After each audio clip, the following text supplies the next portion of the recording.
What's up YouTube, it's your boy Nash here. Welcome back to the channel and welcome to another episode of WWE's Biggest Issue. This week's episode is actually the fallout from last night's WrestleMania Backlash with the question, what would have happened? What would have happened if the winners of the matches from last night never have won? We're going to be talking about that in today's video, sort of like do a review, give you guys my rating on the matches and sort of give an expectation of what we could see at Hell in a Cell in Chicago next month on the 5th. So let's talk about the first match that kicked off the show, which was the hell? Something was in my mouth. Piece of hair. Which was the visionary, the revolutionary Seth freaking Rollins, and the American Nightmare Cody Rhodes. And before we get started, and before we go any further, if you guys do enjoy this video and you guys want to see more episodes of WWE's Biggest Issue, which get posted every Monday, make sure you guys give this video a thumbs up, subscribe to the channel, and hit that notification bell. Yeah.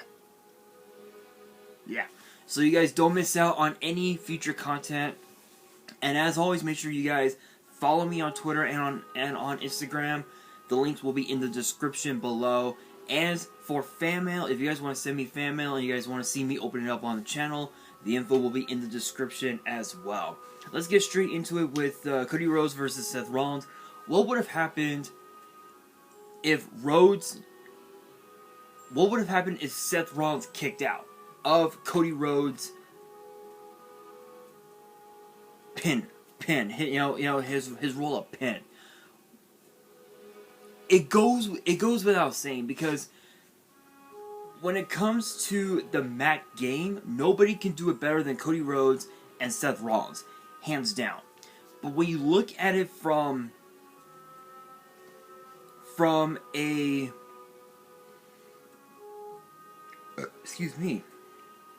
when you look at it from a referee's perspective, obviously the ref never saw Rhodes grab onto the tights. Never saw it. But when you think about it, Cody Rhodes is so calculating. It's always once the referee's hand hits the mat a second time, that's when he grabs the tights to ensure he gets a 3 count, and sure enough, he got the 3 count right then and there. But what would have happened if he never did? What would have happened, in my opinion, I feel like would have been Rhodes would have hit Rollins with a crossroads. He would have tried to do it again. Rollins would have hit Rhodes with the knee, and then would have kicked him in the midsection and hit him with the stomp, and Rollins could have been the winner there. That probably could have been the biggest possibility. But given the fact that these two were so evenly matched, I really don't think there could have been any other outcome other than that. But I will give this match 4 stars just because it was basically the match was so similar to what we saw at WrestleMania. It was incredible. I never saw a match of that magnitude before. But we then have to talk about the match between Bobby Lashley and Omos, with MVP at ringside in the corner of Omos. And the question is, what would have happened if MVP had got caught hitting Bobby Lashley with the cane? What would have happened? The referee would have ejected MVP from ringside. Honestly, I think the outcome probably would have been the same, because if you think about it, Omos has become even more dangerous now with MVP than he was when he was with AJ Styles, and that says a lot. That says a lot, given the fact that AJ Styles is a former WWE champion, is a former US champion, a former IC champion, now a former tag team champion. He's won pretty much every championship that was ever held on Raw. That was ever held in WWE. It's incredible, absolutely insane. So I think the outcome probably would have been the same, but if MVP had have been caught by the referee and he got ejected, I think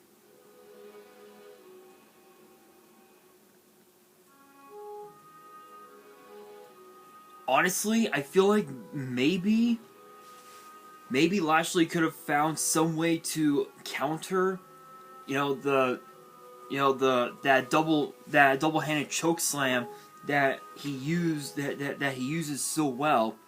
Which, hang on, guys, I'm gonna look up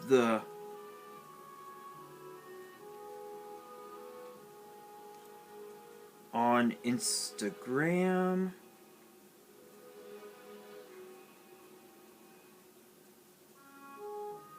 Here we are. So apparently he's calling it the double choke bomb, apparently. So, and then he probably would have hit, and then Lashley would have hit Omos with the wicked spear, and he probably would have won that way, which would have been, but only time will tell. We don't really know exactly.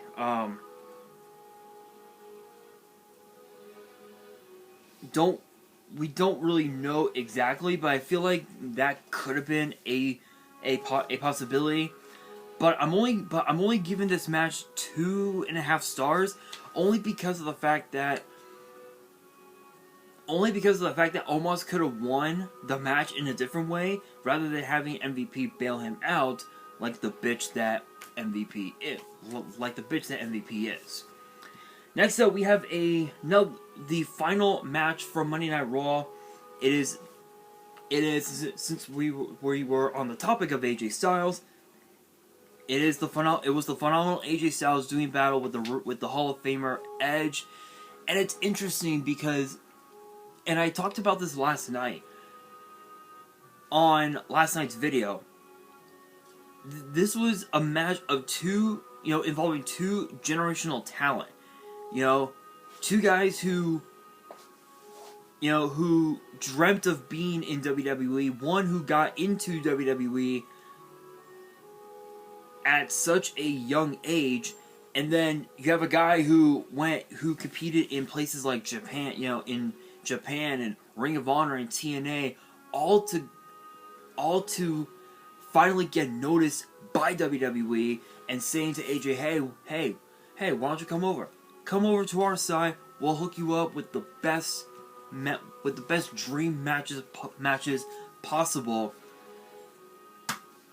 And he got it. He got those dream matches, including his battles, his battle with The Undertaker, his battle with John Cena and Randy Orton, and so many others over the last few years. It's incredible. Now, as far as the outcome, with the help of Damian Priest being at ringside and Rhea Ripley attacking AJ Styles, Edge applied a crossface sleeper onto AJ Styles to basically pick up the win, and he never tapped out. AJ Styles did not tap out. He basically passed out. This was the same move that Edge used on Rollins last year at SummerSlam, which was a hell of a match, I must admit. But to be honest, I think, honestly,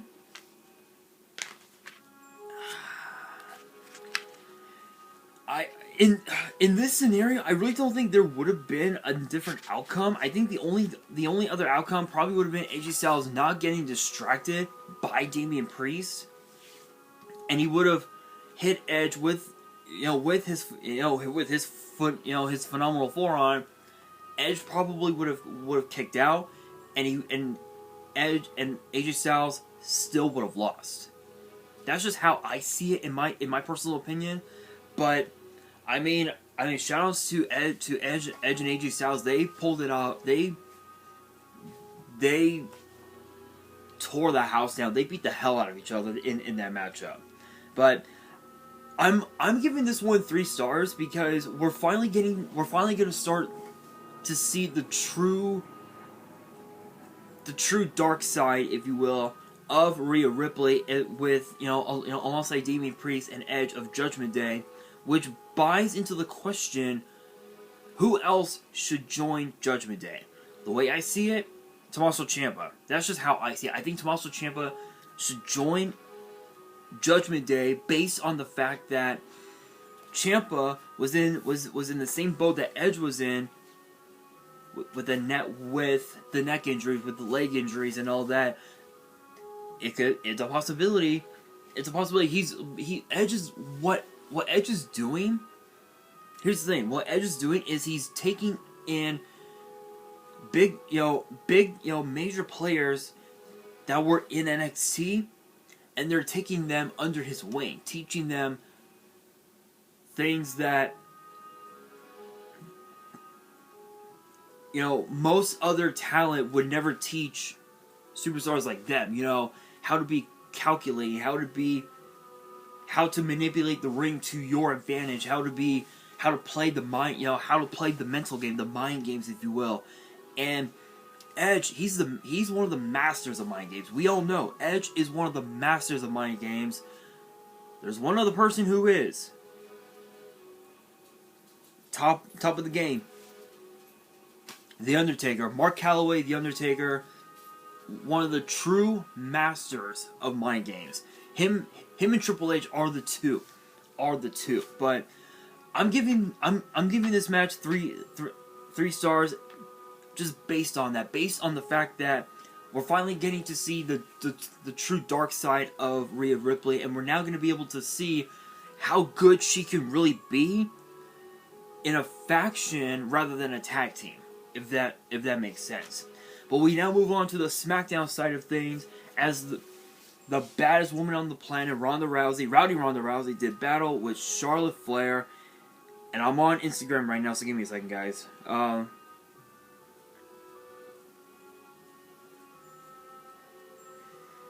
So when you think about it,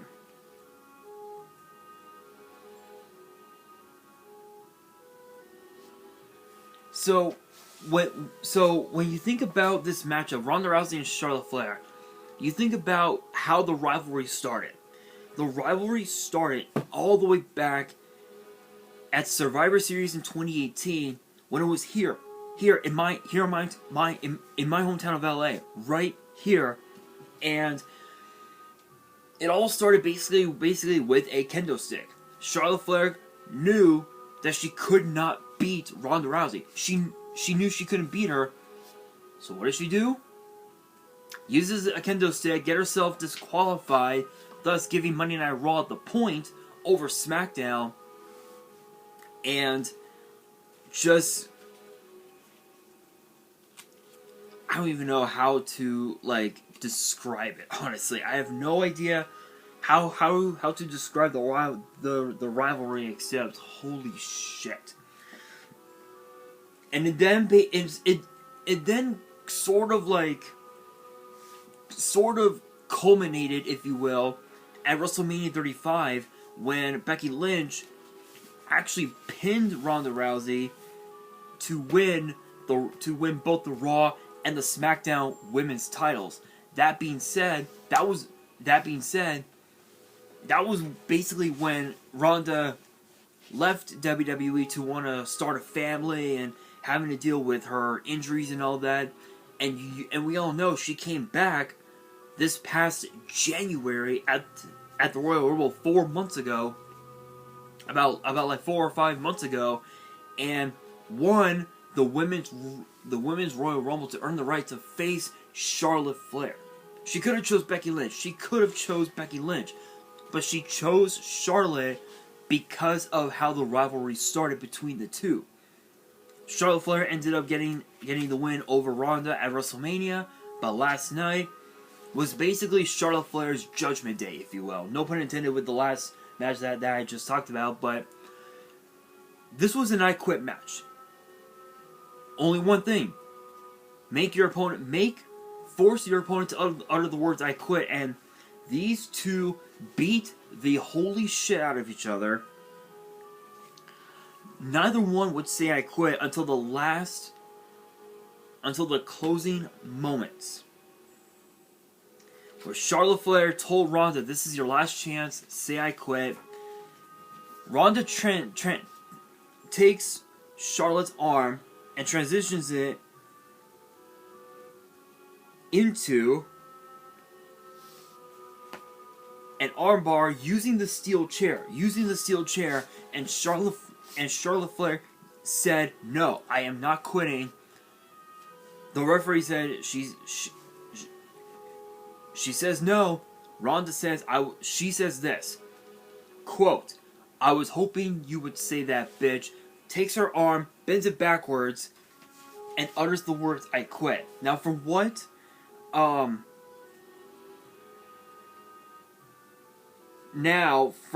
on guys.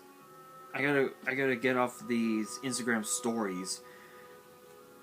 Give me 1 second. There we go. Now from what we were told on at WrestleMania Backlash last night, we found out that Charlotte Flair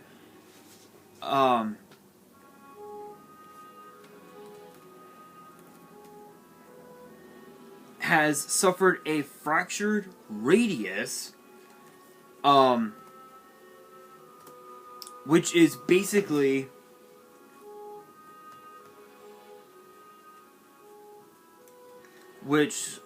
here we are. Radius. The radius or radial bone is one of the two large bones of the forearm. The other being the ulna, I believe is how it's pronounced. It extends from the lateral side of the elbow to the thumb side of the wrist and runs parallel to the ulna. The radius is shorter and smaller than the ulna.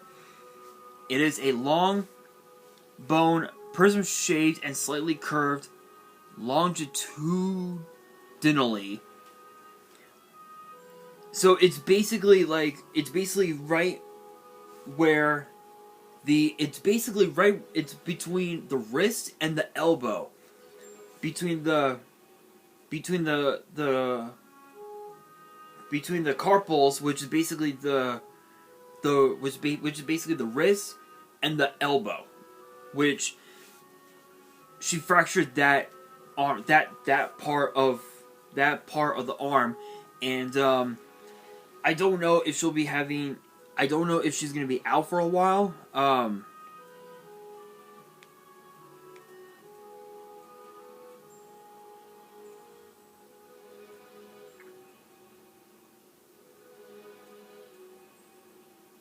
Or what? But I'm assuming I'm assuming this is the only way to take Charlotte Flair off of WWE for a while. I don't know if she's having some personal problems or what the fuck, but honestly, I think this is in my opinion, I think this was definitely Charlotte's Judgment Day from what happened at WrestleMania. But big shout outs to Ronda Rousey. Congrats on being the new SmackDown Women's Champion. 4 stars, easy 4 stars. I've never seen anything as brutal as that. But what would have happened if Charlotte Flair never said I quit in that moment? There would have been no other way. There would have been, in that scenario, there would have been no other way. Ronda Rousey would have forced Charlotte Flair to utter the words I quit like she did in that moment. So there was really no other way to have done it. But next up we have Madcap Moss versus Happy Corbin. Honestly, I just wasn't feeling it with this matchup, but I must admit it was pretty entertaining. I have to admit, but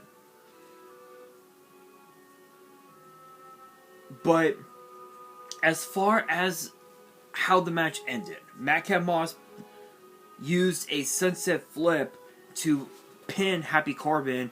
And the question is, what would have happened if Corbin kicked out? Corbin would have hit the end of days onto Madcap Moss. Corbin would have won, plain and simple. Not much else to say about that. I'm only giving this one 2.5 stars, just because the match was pretty good, but the outcome I think could have been a little bit different as far as in the prospect of Happy Corbin's point of view. It could have ended differently. But we then move on to the main event.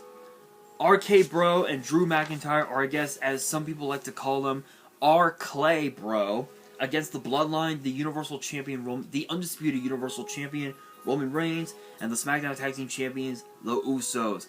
I'm gonna be honest, there really could have been no other way to. I don't think there could have been any other outcome except Roman Reigns not have tagged. He could have just laid down. Riddle could have would have hit a superplex, hit an RKO onto Jey Uso, and clapped it up easy. That's how I see it. But I'm giving this matchup 5 stars, easy, absolute, probably one of the best. I think this matchup, the I Quit match, and the match between Rose and Rollins, best matches of the night. Everything else was just kind of meh, in my personal opinion. But there's really no other way to see it when it came to the 6-man tag. But now the question is, what can we expect to see take place at Hell in a Cell? Honestly, I think there's one match that I want to see so bad at Hell in a Cell. Bobby Lashley, Omos inside Hell in a Cell. At least this way, Bobby Lashley will have Omos all to himself. MVP won't have to get involved.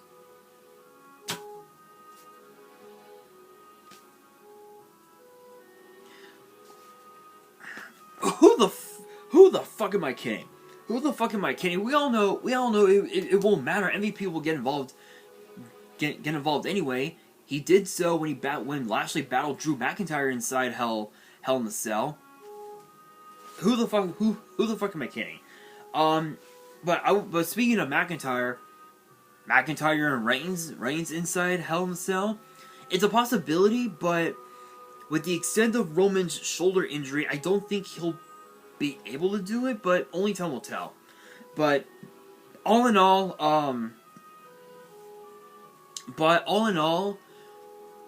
my thoughts on the card, incredible.